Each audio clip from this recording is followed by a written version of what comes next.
সেলাই মেশিনে কাপড় সামনে পিছে কোনো দিকে যায় না। আজকের ভিডিওতে সম্পূর্ণ দেখানো হয়েছে কিভাবে এই সমস্যার সমাধান করবেন।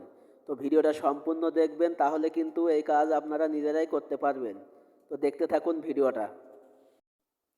তো আমার এই মেশিনের সমস্যা, কাপড় দেখেন সামনে পিছে কোনো দিকে টানছে না।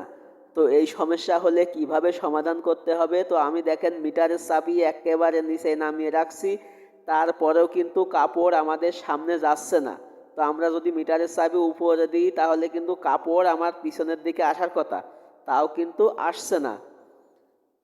তো কিভাবে এই সমস্যার সমাধান করব দেখতে থাকুন, এবং আমাদের চ্যানেলে নতুন হলে চ্যানেলটা সাবস্ক্রাইব করে পাশে থাকা বেল আইকন অল করে রাখবেন। তো ভিউয়ার্স, আমি আপনাদের মূল সমস্যাটা দেখাচ্ছি, যার জন্য একটা প্লাসের সাহায্যে আমি এই যে ফিট খুলে দেখাচ্ছি। তো এই সমস্যার সমাধান করতে গেলে ফিট না খুললেও কিন্তু হবে। তো কি কারণে এই সমস্যা হয় সম্পূর্ণ খুলে দেখানোর জন্যই কিন্তু আমি আপনাদের এই যে ফিট খুলে নিচ্ছি। তো এই যে ভিউয়ার্স দেখতে পাচ্ছেন, আমাদের যে মেশিনের যে প্লেটের নিচে যে দাঁত, এটা কিন্তু প্লেটের নিচে নেমে গেছে। তো যার কারণে কিন্তু কাপড়ে বাঁধছে না বা কাপড় টানছে না। তো এটা সমাধান করতে গেলে আমাদের একটা কাঠের উপরে মেশিন শোয়ায়ে রাখতে হবে এইভাবে, আর একটা আমাদের স্ক্রুড্রাইভার লাগবে।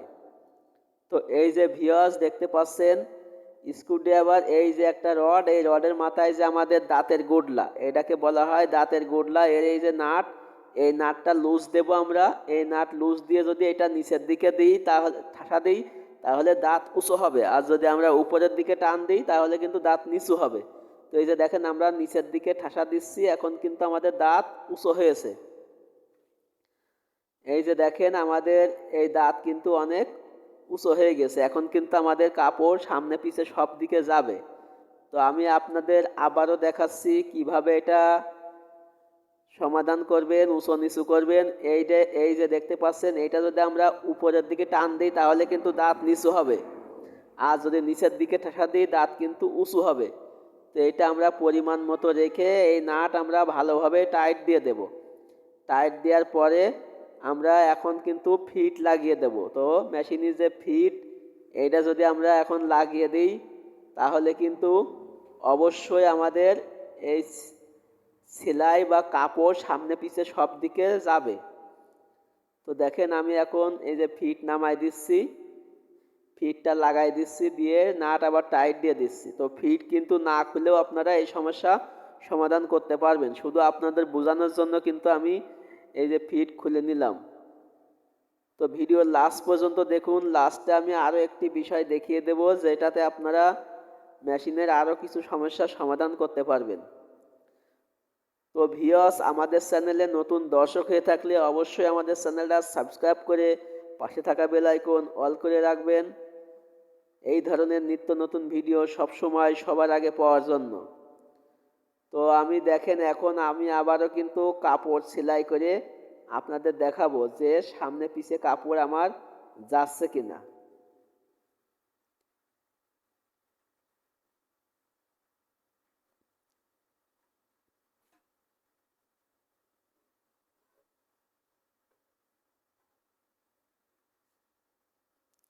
তো ভিউয়ার্স, এই যে দেখেন আমি আবার কাপড় সেলাই করে আপনাদের দেখাচ্ছি যে কাপড় আমার সামনে যাচ্ছে। দেখেন আগে কিন্তু সামনে পিছে কোনো দিকে যাচ্ছিল না, এখন যদি মিটারের চাবি উপরে দিই কাপড় কিন্তু আমার নিজের কোলের দিকে আসবে, আর যদি মাঝ বরাবর দিই তাহলে কাপড় কিন্তু কোনো দিকে যাবে না, এটাও কিন্তু খেয়াল রাখতে হবে। আর যদি নিচে নামিয়ে দিই তাহলে কাপড় কিন্তু সামনের দিকে টানবে।